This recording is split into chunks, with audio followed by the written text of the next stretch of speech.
Hello students, today we will be solving a problem of class 10 maths from the chapter quadratic equations. The question states that sum of the areas of two squares is 468 meters square. If the difference of their perimeters is 24 meter, find the sides of the two squares. इस question में दो squares के areas का सम दे रखा है 468 metre square और उनके perimeter का डिफरेंस दे रखा है 24 मीटर। तो हमको दोनों स्क्वायर की साइड लेंथ निकालनी है। बहुत ही सिंपल सा क्वेश्चन है। अगर आपको एरिया ऑफ स्क्वायर का फॉर्मूला पता है और पेरीमीटर ऑफ स्क्वायर का फॉर्मूला पता है और क्वाड्रेटिक इक्वेशन को सॉल्व कैसे करते हैं ये पता है, तो इस क्वेश्चन को आप आसानी से सॉल्व कर सकते हैं। क्वेश्चन को सॉल्व करने से पहले हम मान लेते हैं let the sides of two squares be x metre and y metre, assuming that x is greater than y. तो according to the question, sum of areas वो दे रखा है 468 मीटर स्क्वायर। तो हम जानते हैं सिंस एरिया ऑफ स्क्वायर का formula क्या होता है, साइड स्क्वायर। तो अगर साइड लेंथ x है तो इसका एरिया हो जाएगा x स्क्वायर, और साइड लेंथ अगर y है तो दूसरे स्क्वायर का एरिया हो जाएगा y स्क्वायर। इन दोनों का सम 468 के इक्वल दे रखा है। इसको हमने फर्स्ट इक्वेशन मान लिया। ऑल्सो डिफरेंस ऑफ पेरीमीटर वो दे रखा है, पेरीमीटर्स वो दे रखा है 24 मीटर।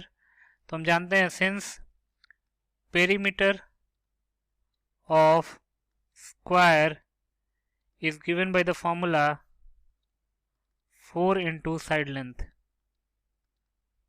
Of square.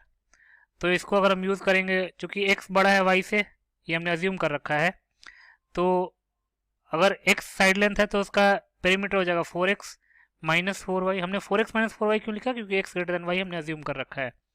तो 4x माइनस 4y 24 के इक्वल है। 4 कॉमन लेंगे तो हो जाएगा x minus y equal to 24। Further simplify करेंगे तो x माइनस वाई की वैल्यू हो जाएगी 24/4। इन दोनों कैंसिल आउट करेंगे तो ये आ जाएगा 6। तो यहाँ से x माइनस वाई आ गया 6। इसको हमने सेकंड इक्वेशन मान लिया।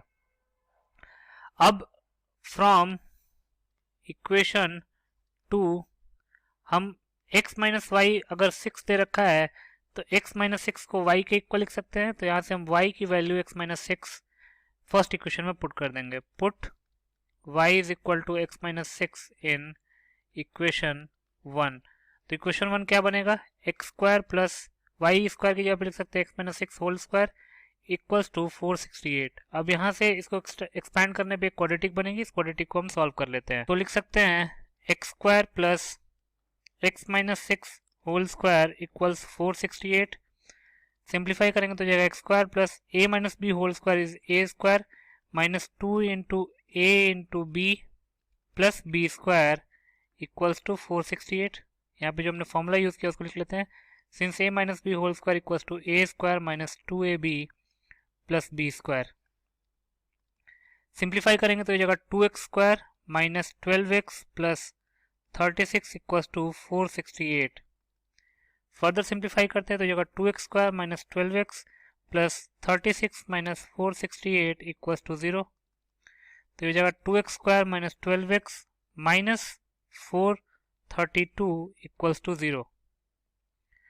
अब 2 कॉमन ले लेते हैं तो ये जगह x square minus 6x minus 216 equals to 0। 2 right hand side में जाके 0 बन जाएगा क्योंकि 0/2 0 होता है। तो क्वाड्रेटिक आ जाएगा हमारे पास x square minus 6x minus 216 equals to 0। अब मिडिल टर्म को स्प्लिट करते हैं। इसको लिख सकते हैं x square plus not plus minus 12 minus 18x plus 12x minus 216 equals to 0।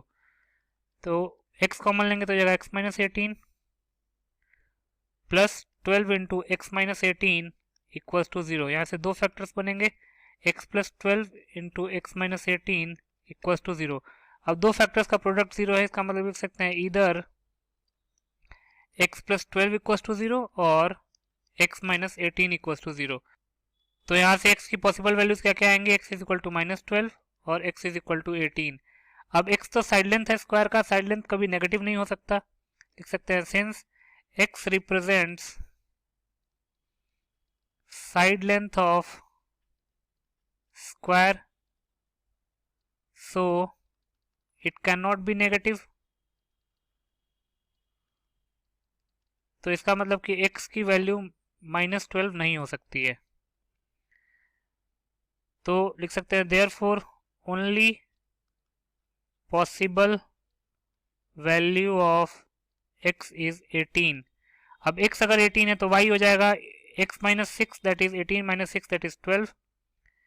तो यहाँ से साइड लेंथ ऑफ स्क्वायर्स कितने आ जाएंगे, एक का आ जाएगा 18 मीटर और एक का आ जाएगा, एक का 18 मीटर और दूसरे का 12 मीटर। तो लिख सकते हैं therefore the sides of two squares are 18 metre and 12 metre. तो इस क्वेश्चन में हमने किया क्या, स्क्वायर के एरिया का सम दे रखा, दो स्क्वायर का एरिया का सम 468 मीटर स्क्वायर दे रखा था, तो वहां से हमने एक्स और वाई में एक रिलेशन बना लिया।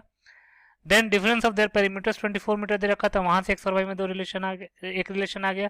तो टोटल दो रिलेशन आ गए एक्स और वाई में, दो इक्वेशन, दो वेरिएबल, दोनों को सॉल्व किया तो एक्स की वैल्यू आ गई 18। एक्स की दो वैल्यूज आई थी, एक -12 और एक 18 आई थी। -12 इसलिए नहीं हो सकती क्योंकि एक्स साइड लेंथ को रिप्रेजेंट कर रहा था, तो एक्स की एक ही पॉसिबल वैल्यू 18 होगी, और अगर एक्स 18 है तो वाई हो जाएगा 12। तो इसका मतलब कि दो स्क्वायर्स के जो साइड लेंथ हैं वो 18 मीटर और 12 मीटर हो जाएंगे। Thanks for watching this video, please subscribe to our YouTube channel.